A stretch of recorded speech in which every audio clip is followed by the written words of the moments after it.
This is the 1st Mountain Division of the new German Army.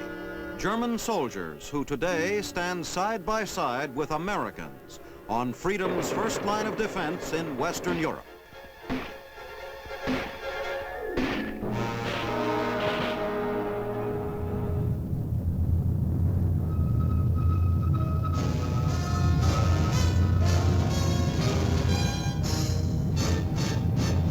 The United States Army presents The Big Picture, an official report produced for the armed forces and the American people. Now, to show you part of the big picture, here is Sergeant Stuart Queen.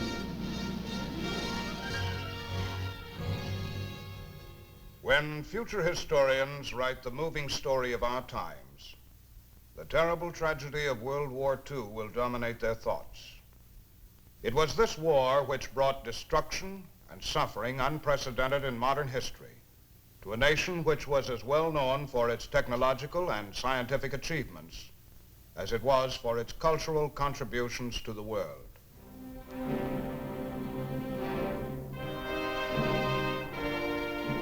In a devastated, unproductive, barren land following World War II, their homes and factories in ruins, the German people faced a prospect of reconstruction which seemed almost impossible.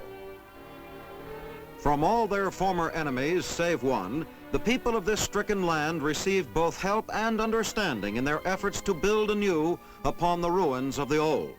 In one city alone, the former capital, Berlin, there were scenes of destruction which nearly equaled the damage suffered by entire nations in the previous wars of history. So extensive was this wreckage that merely clearing away the rubble was itself a task of Herculean proportions. Yet in the midst of this, life went on. The shadows of the past began to recede, and a new Germany turned her eyes toward the future. With remarkable speed, there emerged from the ruins a new nation, new in respect to both its physical surroundings and in the political environment which was to control the lives and destinies of its people. Busy, prosperous scenes such as these became the rule rather than the exception, but only in that portion of the nation which remained free of communist domination. Germany had emerged as a nation half free and half slave. As they continued the process of reconstruction, the West Germans, together with the whole free world, were reminded time and again of the communist threat to the East, reminded by such leaders as their own freely elected Chancellor, Dr. Konrad Adenauer.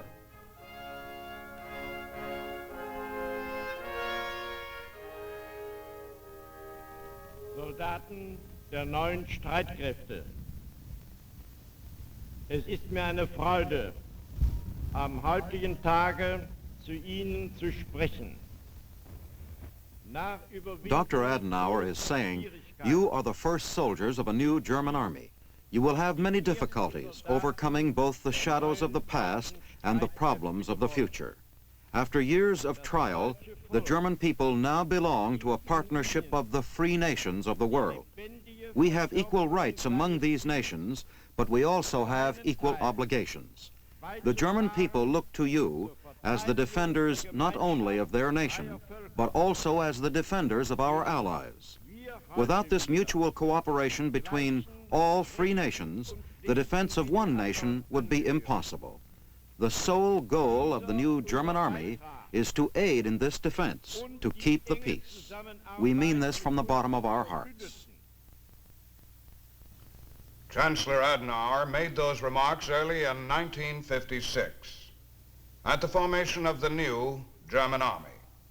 Since that time, the German Army, under the guidance and control of her democratic civilian government, has made great contributions to the common defense of our free world. How our government is working with that new German Army in our common defense is the subject of today's big picture. This is the United States Embassy in Bonn, Germany, capital of the German Federal Republic. This modern building is itself a striking example of post-war reconstruction.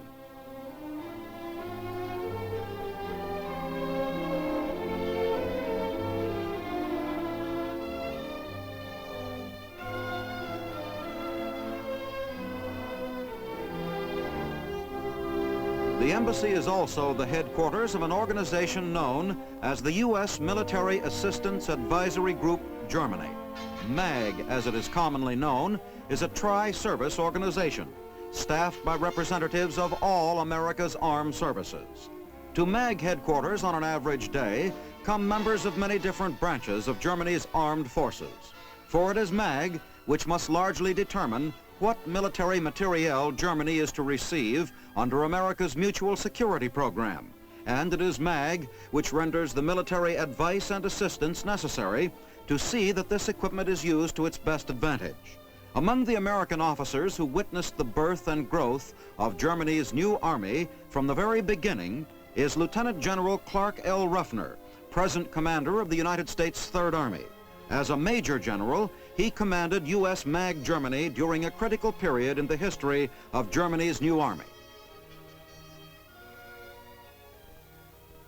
The German buildup, some aspects of which you are about to be shown, dates from early 1956. You might keep this in mind as you see in the scenes to follow some of the things accomplished in only 2 years. Germany has staged a remarkable economic recovery since World War II, and a similar performance is demonstrated daily in the development of her armed forces. We are not dealing here with a nation backward in industrial or military know-how. Rather, we deal with a nation whose capabilities have been amply demonstrated in the past. I can assure you the German Army is a democratic army. Further, her ties with the North Atlantic Treaty Organization are as firm as our own, and she means to carry out completely her commitments made to her NATO partners. During this film, you will see some of the things which have been accomplished and other things which are still going on in the German Army. With the passage of time, the direct assistance by U.S. personnel, which you will observe in this film, is constantly being decreased as the German armed forces gain self-sufficiency. I trust that this presentation gives you the impression, as service with MAAG Germany has given us, that all of us in NATO are joined here by a strong, willing, and reliable nation. One of the first tasks to be faced by U.S. MAAG Germany was helping to determine what kind and how much equipment the new Federal Republic would require. A flow of equipment had to be created at the same moment that men were being recruited throughout Germany to form the army which would utilize it. The formation of even a small modern army and equipping it with the latest weapons is an exceedingly complicated job.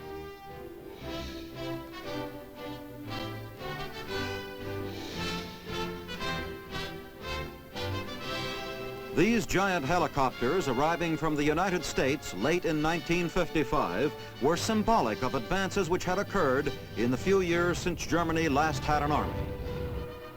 Much of the new American equipment went from docks at the port of entry to the town of Andernach, about 40 kilometers from MAAG headquarters at Bonn, and the destined birthplace of Germany's new army.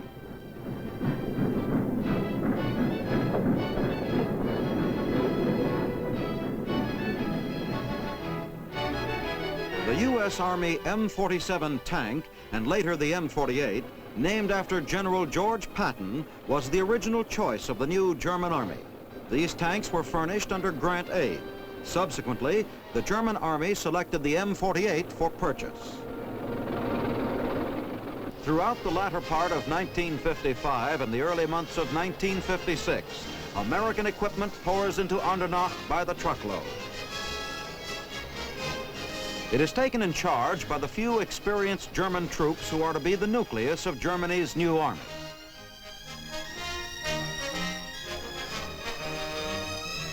New weapons for a new democratic army, an army which in January 1956 still remains largely on paper, but which is ready to grow.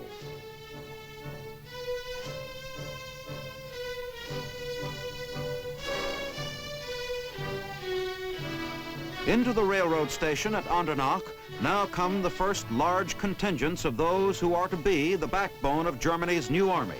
the first of 1,000 young Germans who will work with U.S. MAAG advisors to form an important new link in the chain of security which stretches across non-communist Europe.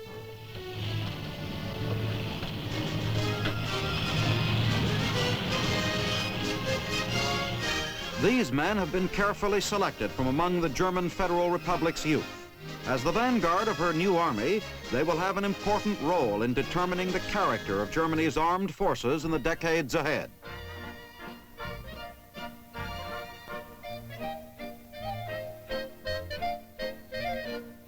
The atmosphere which they encounter is strikingly different from that of 15 or 20 years ago.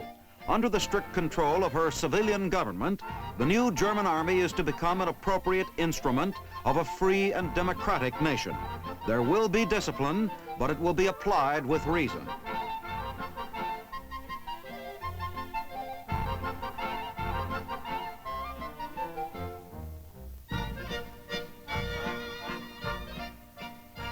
As they board the bus for a journey through the tree-covered streets of Andernach, the new recruits cannot fail to be conscious of their own importance, of the magnitude of the tasks which lie before them, and of their opportunity.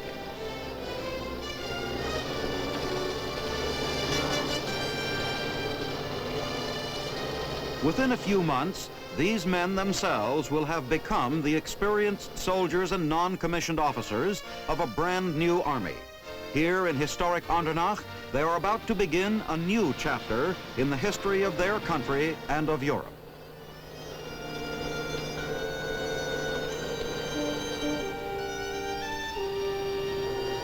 For several months, here in the service school at Andernach, the recruits will work with their American MAAG advisors, acquiring skill and facility in the handling of the very latest weapons and equipment.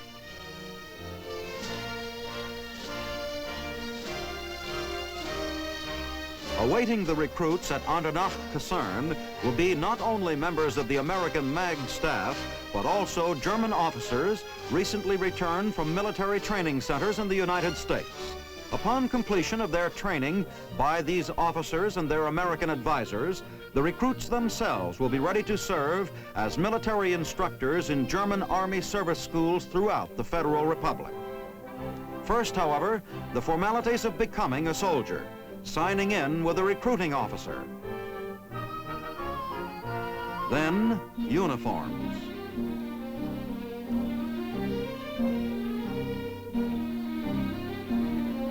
There are certain advantages to being part of a new army. The uniforms, for instance, are also new and fitted with a keen eye to the recruit's personal requirements. It's not every Army private who receives the attention of his own personal tailor.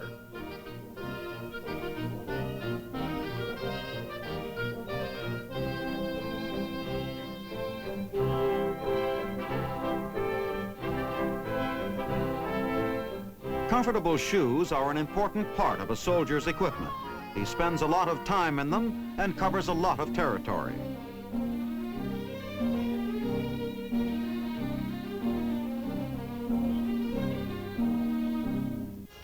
In every army in the world, the first thing the recruit encounters is calisthenics. Soldiering requires good health and strong bodies, both of which must be earned through hard work and hard play.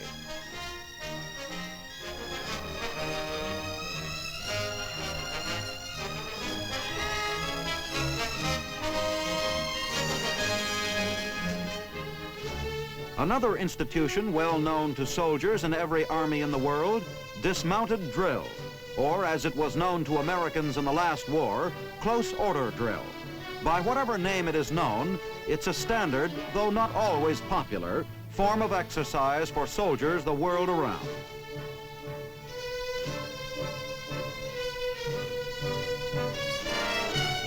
This portion of the training at Andernach is conducted by German officers and non-coms. The work of MAAG advisors will begin once we enter the classroom. In this class, German troops are oriented in the use of the 3.5 rocket launcher, the famous American bazooka for use against tanks and other forms of armor. The U.S. developed bazooka and Germany's World War II Panzerfaust were among the first successful applications of rockets to modern warfare. With the assistance of a German translator and interpreter, the U.S. instructor conducts his class sentence by sentence, English first and then German. As time went on in the Military Assistance Advisory Program, language barriers became less and less of a problem. MAAG instructors acquired a working knowledge of military German and were also surprised to learn that fully 20% of their German students spoke reasonably good English. Working together in their classrooms, MAAG instructors and their students generally acquired knowledge not on the formal agenda. In addition to the technical knowledge imparted, there developed a mutual respect and understanding, which will prove valuable both to themselves and to their countries for many years to come. Bilingual classes, such as this one on the carbine, also serve to demonstrate the practicability of the NATO idea, which envisages troops of many different nationalities working together as a smooth functioning unit.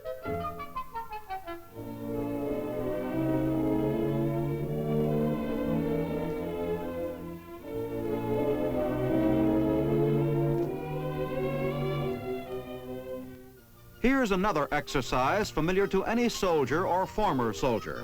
Beginner's rifle practice. No shots are fired. The recruit learns from the pre-sighted gun what the target should look like through his gun sights. Next, he tries his own eye by orally directing his instructor's marking pencil toward the bullseye while looking through the gun sight.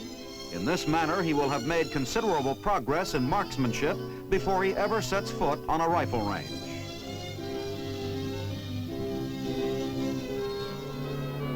In the intensive training program at Andernach, even recreation hours are a source of new knowledge. Notes are compared, questions answered, and new friendships cemented between the Germans and their MAAG advisors.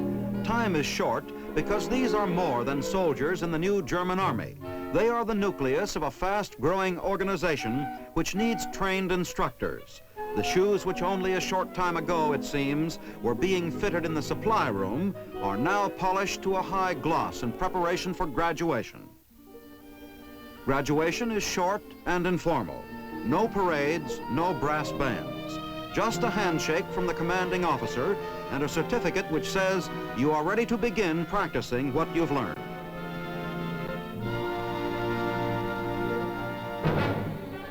These tanks belong to one of the most important service schools to which Andernach graduates may be sent, the German Army Ordnance School at Sonthofen.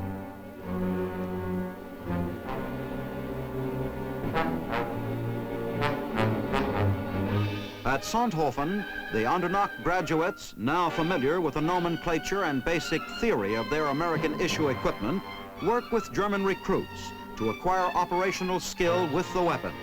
MAAG instructors are on hand to provide guidance or advice which may be needed.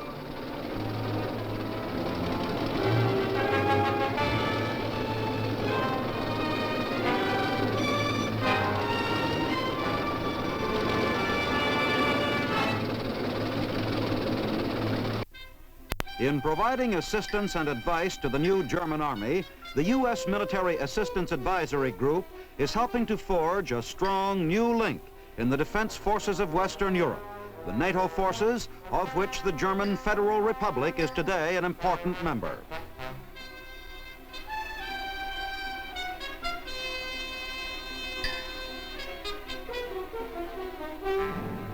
Scenes like this are being repeated in many parts of Europe as the NATO countries standardize their military training, tactics, and equipment, forging themselves into a great defensive military machine composed of similar interchangeable units.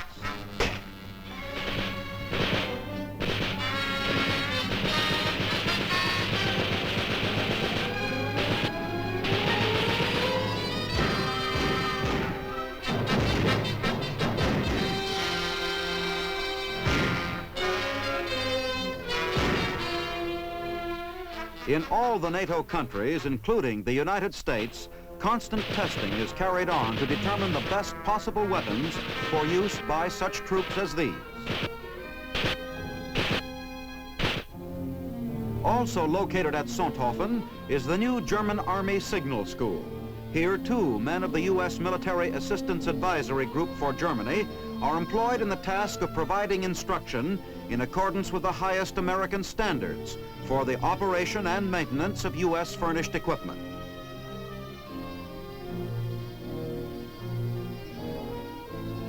At the high point of its operation, U.S. MAAG Germany involved only 700 officers and men stationed at German Army installations, a relative handful of men, but one which produced effects far greater than its own numerical size. This is the German Army Paratroop School, an installation which uses U.S. Army equipment in many phases of its training, and which accordingly employs the services of MAAG advisors.